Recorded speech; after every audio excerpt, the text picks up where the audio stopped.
PSA, protect your flower and your business.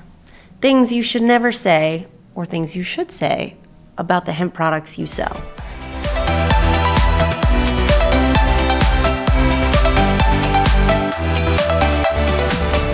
Hey, I'm Morgan Davis. I'm a health and wellness attorney based in Raleigh, North Carolina. Let's talk about how to keep your business protected and thriving. I represent all sorts of people in the hemp and cannabis industry.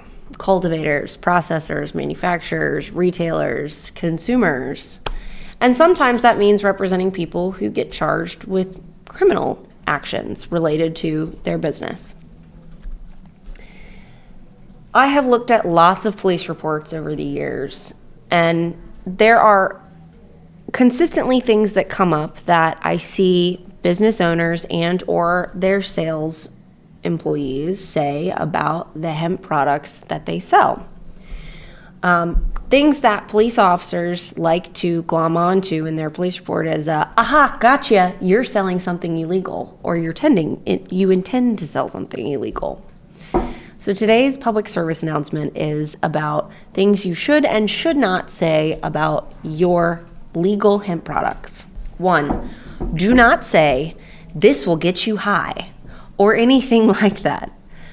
Being high is not illegal, okay? High is a colloquial term for intoxicated. Being intoxicated is not illegal, unless it's associated with driving a motor vehicle, and then, there's a whole blood alcohol thing that comes into play, or a controlled substance thing that comes into play. Nonetheless, law enforcement is trained to associate the terms get you high with marijuana.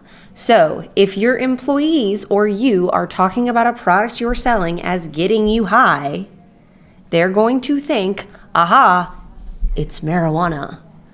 Disagree with it, agree with it, doesn't matter. Just don't do it. Don't use words like weed, ganja, pot, Mary J.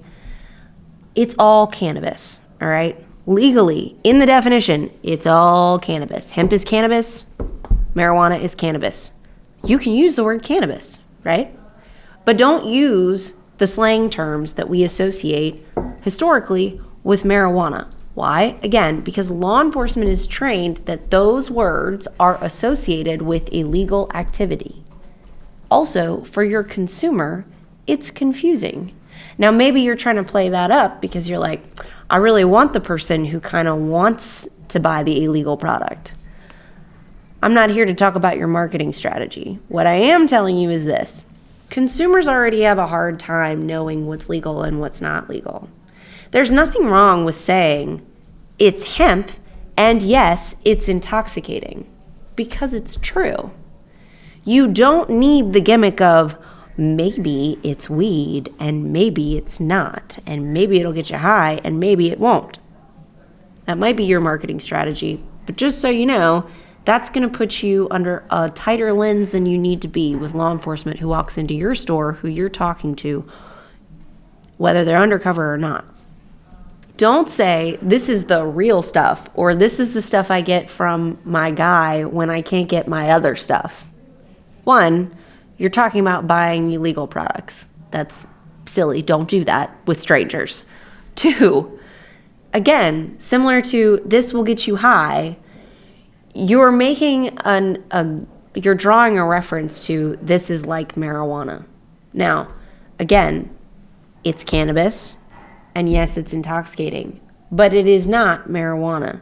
And when you talk about what you're selling, it should be very clear to any consumer or any person that walks into your store that you are selling a legal product, not marijuana. Do sell products that have safety and quality standards in place. Things like QR codes so you can look at a certificate of analysis, warnings, ingredient lists, expiration dates, manufacturer and or distributor information on it so you actually know where the product is coming from. Those types of products build consumer trust and provide consumer safety. You should also, as the seller of them, be able to talk about the product in an educated way and walk consumer through how to use the QR code, how to read a certificate of analysis, what it means when it says full spectrum or THCA diamonds or Fill in the blank any of the other marketing terms that we see very often in the hemp and cannabis industry. Do understand how to read a certificate of analysis. I can't tell you how many people are selling products and they say, well, the distributor gave me all these certificates of analysis. And I say, okay, well, what do they say? And they don't know how to read them. I know that it's a learning curve, and as a business owner, you've got a lot on your plate. But if you're going to choose to sell a product that is in a riskier category or in a vice category, like alcohol, like tobacco, like hemp and cannabis, know what you're selling. Know how to tell what's a good product and a bad product. And absolutely know what paperwork is that's coming with it. Read it, know how to read it, know what it means, and be able to educate your consumer on it. Do warn customers that these products are intoxicating. It's just common sense. They are. The last thing you want is somebody buying something that they don't know or expect what the outcome or the experience will be. That is most often when we get the biggest complaints. That is most often when we get people going to the hospital when they don't need to, or calling the police when they don't need to, because they expected a different outcome.